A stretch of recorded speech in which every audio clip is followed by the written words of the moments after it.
tauhan po siya ng inciting to sedition? Unang-una po ay mariin naming kinukundina ni retired General Virgilio Garcia na isa rin tumatayo bilang abogado ni General Pocis ang paglabag po sa karapatan ng aming kliyente. Kanina po sa airport, repeatedly we demanded that the police respect our rights as lawyers to confer with our client. Pero hindi po kami pinagbigyan, bigla pong itinakbo rito. So we will make the people responsible to be held to account for the violation of the rights of our client. Pangalawa, in response to your question, ma'am, ito po ay talagang very obvious na tinatakot po ng administrasyon na ito ang kanyang mga kritiko. Ito po ay ginawang sample si General Pocis na kapag ikaw ay nagsalita laban sa gobyernong ito, ito ang sasapitin mo, ikaw ay aarestuhin, hindi ka papakausap sa abogado mo at haharas ka at magsasuffer ka pati ang iyong pamilya. Sir, attorney, kanina po nabanggit ni General Hernandez, wala naman daw ng personalan.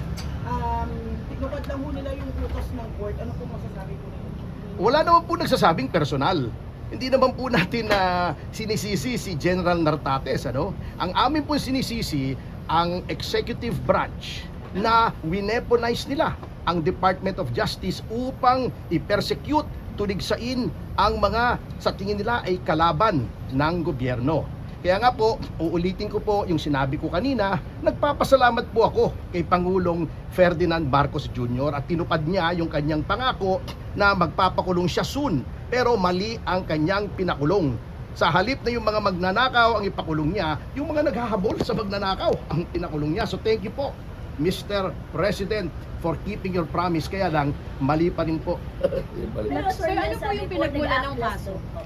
Meron daw pong hinihikayat na pag-aaklas daw po si Pocis sa Sandatahang Almas po. Hindi na po kami kaya maaaring magsalita dyan sapagkat the matter is with the courts and we are now covered as lawyers by the sub judice rule. So hintayin na lang po natin yung magiging kapasyahan ng ating hukuman. Sir, saan Forward, galing sir, si General Pocis. Ayoko nang sagutin yan because hindi naman ako authorized. Let us respect his right to privacy. I understand he was with his family, so let's leave it at that. Anyway, hindi naman po importante kung saan siya galing. Ang importante, saan siya dinala pagkadating niya sa Pilipinas. Sir, ngayon ba sir, papakawalan din siya after? Magkano po ang Bail? 48,000 po ang bail. Okay. Medyo mabigat para sa isang retired na general na pensyon lang kasi hindi naman po kontratista, hindi naman po congressman yung aming kliyente. So mabigat po para sa isang retirado na pensyon lamang ang inaasahan na magpiyansa pa ng 48,000. Papakawalan din siya sir after magpiyansa at na-sure na turn over ko mapapiyansa. na kayo kay General Attorney Virgilio Garcia. Sir, pagka na-comply natin yung requirement ng court, no? Yung mga documentary requirements at makapag-post tayo ng cash bail na 48,000, ina-expect natin na yung order of release i-issue ng korte. Hopefully very soon para hindi niya na kailangang matulog sa kulungan. Actually, alam niyo, gusto namin yung paalam sa inyo. Originally, we planned this to be very quiet. Ayaw namin ng ganito na gusto lang namin na pagdating niya, very quiet, we arranged with the arresting team ng Quezon City, CDU. Quiet lang. Aresto siya, dalhin siya sa Camp Karingal, ipoprocess namin yung bail. Walang masyadong bruhahan ganito. Pero sila na yung nagpalaki ng issue na naging ganito na. So wala kaming magagawa. But you know, hindi ito kasi magandang reflection sa Philippine National Police. And I hope that under the leadership of General Nartates, hindi magiging lalabas na abusive yung ating Philippine National Police. No? Kasi unang-una, sabi, binasahan ng Miranda rights. Binasahan mo ng Miranda rights. Unang-unang sinasabi doon, you have the right to counsel of your choice. Oh.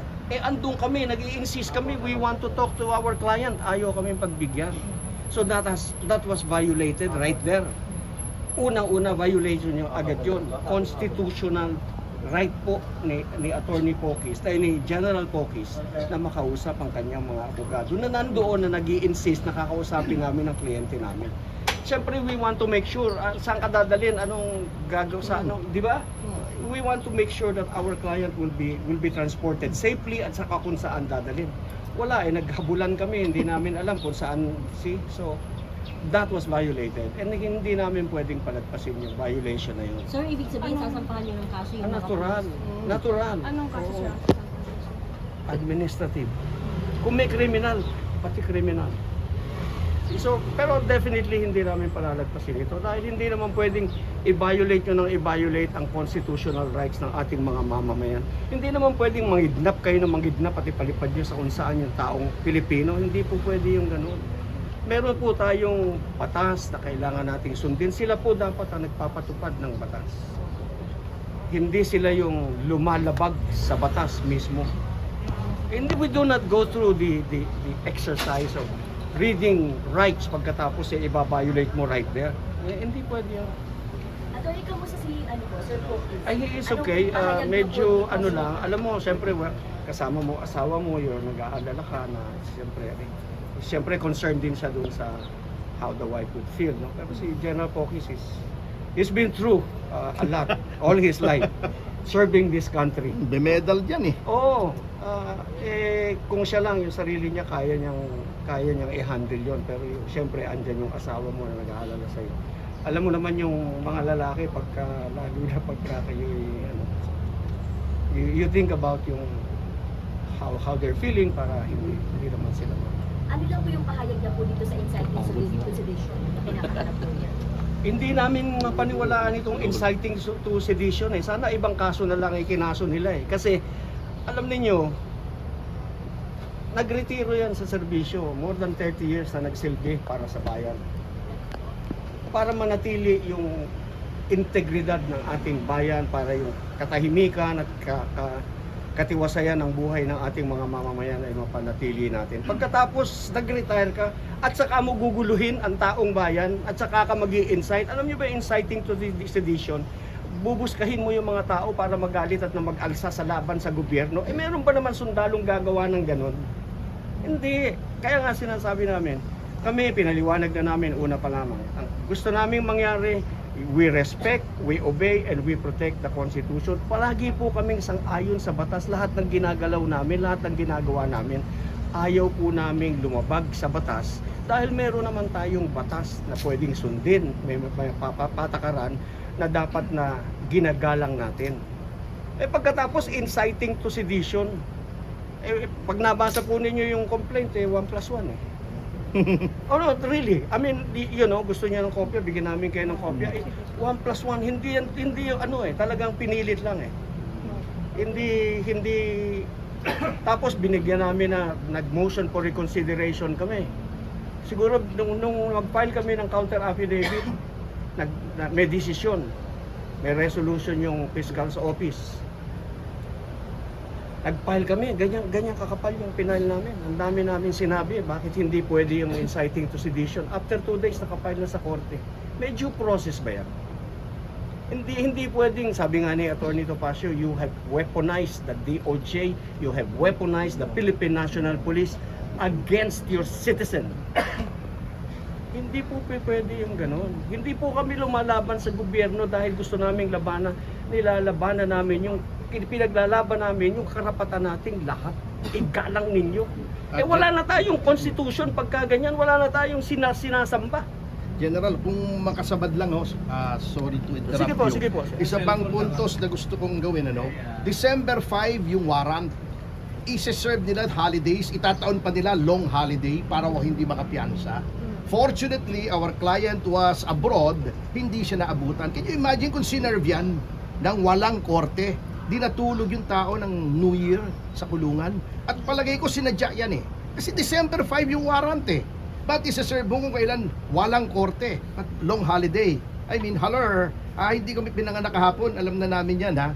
Style mo bulok yan eh. Okay. Thank you, sir. Attorney, name nyo na lang po yung designation. I'm sorry? Name yung designation. I'm General Virgilio Garcia. Retired. Lawyer din. Lawyer din. Okay. Salamat. Judge sa advocate po ako. Judge sa Jago dati. General. Siyang abogado ng Jago. Hindi, Armed Forces. iba siya Jago. Si Larry Gadon, iba naman. Gago. Wala akong sinasabi ha. Ayaw talaga ha. Wala akong Alam nyo,